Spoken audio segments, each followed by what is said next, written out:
Fala pessoal, tudo certo? Professor Rafael Meneghelli aqui e hoje o quarto episódio de Normas Regulamentadoras para Ouvir. Nesse episódio vamos falar sobre a NR5, Comissão Interna de Prevenção de Acidentes, CIPA, ou vamos falar sobre o novo texto, segundo o Ministério do Trabalho e da Previdência. Lembrando que esse podcast tem o objetivo de apontar tópicos importantes da NR, com comentários e esclarecimentos pontuais, portanto, recomendo a leitura na íntegra dessa NR, que segue abaixo aí na descrição do nosso vídeo.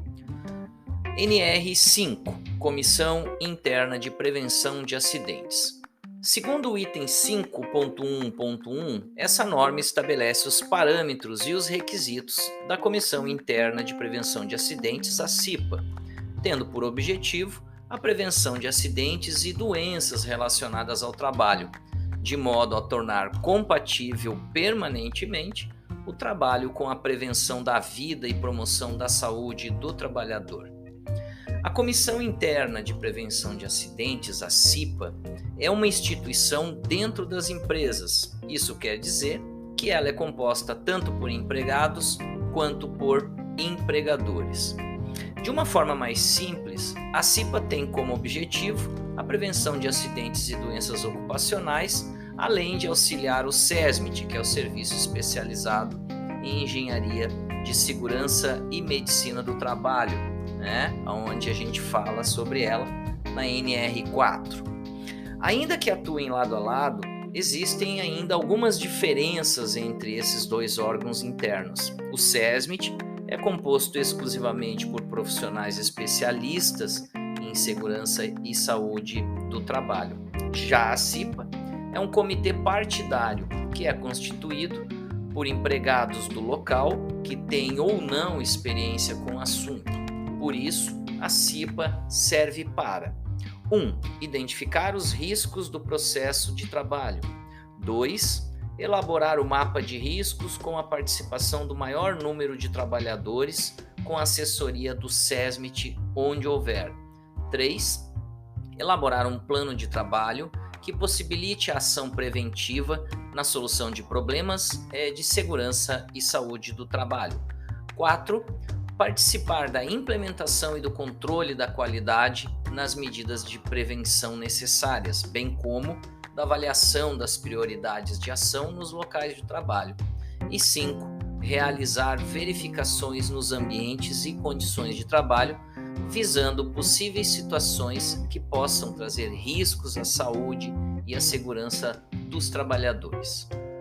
A norma regulamentadora foi originalmente editada pela Portaria MTB 3214 no ano de 1978, de maneira a regulamentar os artigos 163 a 165 da CLT e que alterou o capítulo 5 da Segurança e da Medicina do Trabalho do título 2 da CLT.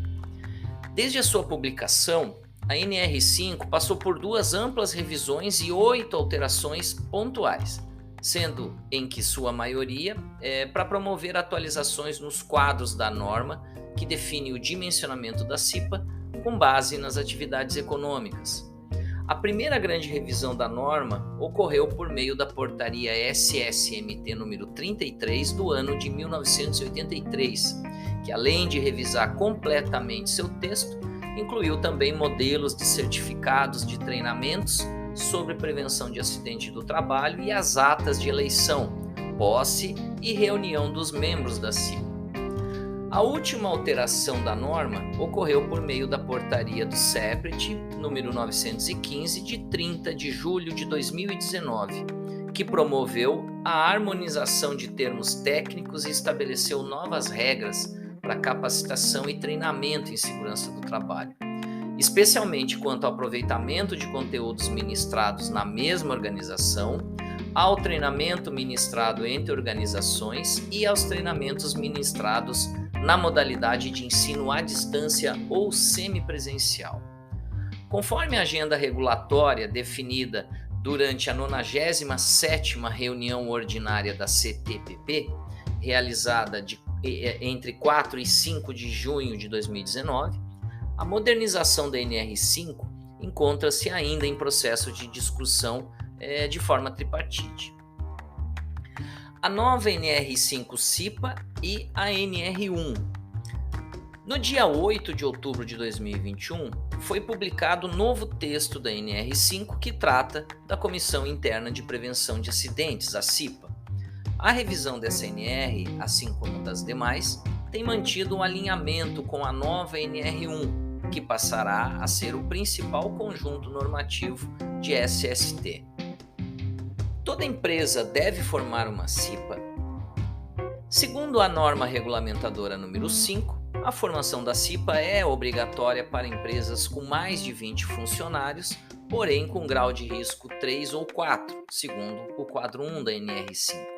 Sendo assim, quando a companhia não se encaixa nas circunstâncias previstas no quadro 1 da NR5, ela deve designar um profissional como responsável pelo cumprimento das tarefas daquela NR. E o responsável por esse cargo deverá então promover um treinamento anual. Um resumo direto sobre as principais novidades. As eleições da CIPA, citadas nos itens 5.5.4 e 5.5.4.1, nos diz que, quando a participação na votação for inferior a 50% dos empregados, a comissão eleitoral deverá prorrogar o período de votação para o dia seguinte, sendo considerada válida com a participação de, no mínimo, 1/3 dos empregados. Ou seja, se a empresa tiver 100 empregados e menos de 50 tiver participado, deverá haver mais um dia de votação e a obrigação agora passa a ser de participação de 33 empregados. Se ainda assim no segundo dia de votação não tiver a participação de 1/3 dos empregados, deverá haver prorrogação de mais um dia, sendo considerada válida a eleição com a participação de qualquer número de empregados. Os votos só devem ser apurados quando alcançarem o exigido, ou seja, 50% no primeiro dia ou 1/3 no segundo, ou qualquer quantidade de participantes no terceiro dia de votação.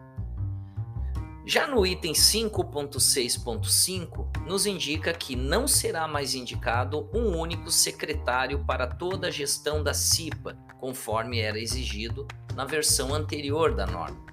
Em cada reunião ordinária ou extraordinária, os membros da CIPA designarão o secretário responsável por redigir a ata. Pode ser a mesma pessoa em todas as reuniões ou não, o que a CIPA achar mais adequado. Agora, sobre o treinamento dos membros da CIPA, na nova NR5, no item 5.7.3, que fala sobre o aproveitamento, fala que, como já está previsto na NR1, o treinamento realizado há menos de 2 anos, contado da conclusão do curso, pode ser aproveitado na mesma organização. Desse modo, se algum empregado fizer parte da CIPA 2 anos seguidos, não precisará passar pelo treinamento no segundo mandato. Mas o aproveitamento ainda deve seguir o estabelecido na NR1. O conteúdo deve ser o mesmo. Quem realizou o treinamento em 2021 ainda será treinado com o conteúdo do texto atual. E para aproveitar esse treinamento, o conteúdo exigido na nova NR5 já deve ter sido dado. Além disso, o aproveitamento deve ser registrado no próprio certificado do trabalhador. Sobre a carga horária da nova NR5, o item 5.7.4 nos diz que a carga horária do treinamento também mudou. Na versão anterior eram 20 horas para qualquer tipo de empresa. Agora, o tempo de treinamento está diretamente relacionado com o grau de risco. Os treinamentos poderão ser feitos de forma online, mas devem ter uma carga horária mínima de forma presencial de 4 horas para estabelecimentos de grau de risco 2 e de 8 horas para os estabelecimentos de grau de risco 3 e 4. Já os de grau de risco 1 poderão ser integralmente na modalidade de ensino à distância. Resumindo, pela tabela, antes, qualquer treinamento da CIPA deveria ter 20 horas em qualquer tipo de empresa. Agora, com a empresa com grau de risco 1, A carga horária do treinamento da CIPA deverá ter 8 horas. Com grau de risco 2, a carga horária deverá ter 12 horas e 4 horas online ou presencial mínimo, né? Com grau de risco 3, a carga horária passa 16 horas, online com presencial mínimo de 8 horas. E com grau de risco 4, a carga horária será de 20 horas, como era anteriormente, online com presencial mínimo de 8 horas. Sobre as contratadas e a CIPA. Os itens 5.8.1.1.1 e 5.8.2 nos dizem que, se a contratada ficar menos de 180 dias nas instalações da empresa, não precisará constituir a CIPA, independentemente da quantidade de empregados lotados nas instalações da contratante. Mas, quando tiver mais de 5 empregados, precisará ter um representante nomeado, ou seja, a CIPA não é obrigatória, mas um empregado representante é para mais de 5 empregados. Sobre o dimensionamento da nova NR5 CIPA por grau de risco, teremos aqui no nosso canal um vídeo aí te ensinando o passo a passo. Sobre as atribuições da CIPA e fim do mapa de risco na NR5, no item 5.3.1. A nova NR1 exige que a organização deve adotar mecanismos para consultar os trabalhadores quanto à percepção de riscos ocupacionais, podendo, para esse fim, ser adotadas as manifestações da CIPA. Desse modo, a nova NR1, lá no item 1.5.3.3, cita: a organização deve adotar mecanismos para consultar os trabalhadores quanto à percepção de riscos ocupacionais, podendo, para esse fim, ser adotadas manifestações da CIPA quando houver. No novo texto da NR5, a CIPA ainda deve acompanhar o processo de identificação de perigos e avaliação de riscos, ou seja, o seu trabalho deve ser complementar ao do SESMIT. A percepção dos riscos dos trabalhadores deverá ser registrada, ou seja, o mapa de risco não será mais obrigatório. A CIPA poderá escolher outra técnica ou ferramenta apropriada, à sua escolha, com assessoria do SESMIT. Um grande abraço, espero ter te ajudado e vamos para o episódio 5.